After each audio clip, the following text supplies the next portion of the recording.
Well, we are also learning more tonight about that deadly shooting at a Buffalo supermarket that left 10 people dead and 3 others injured. 18-year-old Peyton Gendron faces first-degree murder charges.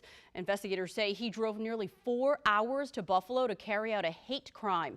They say last year the teen threatened a shooting at his own high school and was taken in for a mental health evaluation afterwards.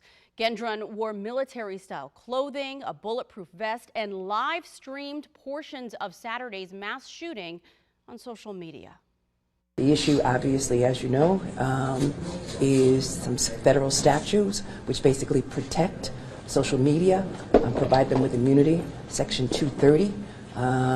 And what we really need to do is see what we can do to hold social media accountable. Investigators say Gendron had researched local demographics before the shootings with the intention of killing as many black people, they say, as possible. This is the generation that's rising up right here. As you can imagine, it's been a very difficult day for that community in Buffalo. A vigil held today outside the Tops grocery store as neighbors are mourning the intense loss.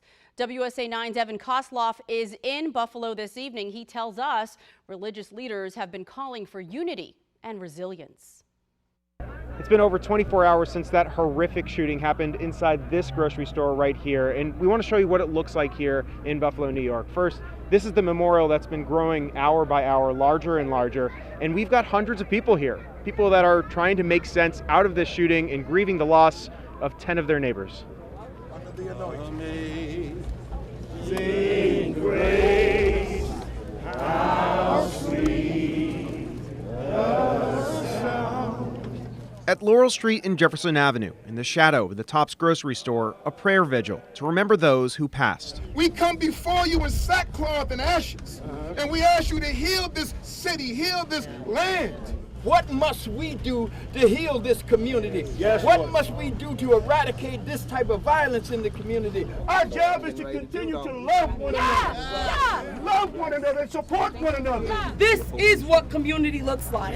But with the grief, also anger. 10 lives, community members taken. Somebody filled his heart so full of hate that he would destroy and devastate a community. I know that you're in pain. New York Attorney General Letitia James spoke as well before being interrupted, and things got tense. We got people dead coming from this store right here. Ain't nobody talking about the racism. The racism that's going on. A heartbreaking 24 hours as this community reflects on their lost neighbors. For the color of your skin, people don't like you. It's not fair. It's just trauma, and then we have to find a way to get the help we need. They just dropped in our backyard and just destroyed it.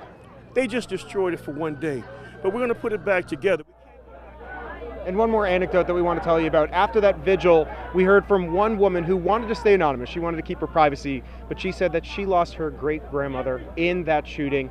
She says the entire family is heartbroken, and these are the type of stories that we're going to continue to hear over the next coming days and weeks. Reporting here in Buffalo, New York, I'm Evan Koslof, WUSA 9.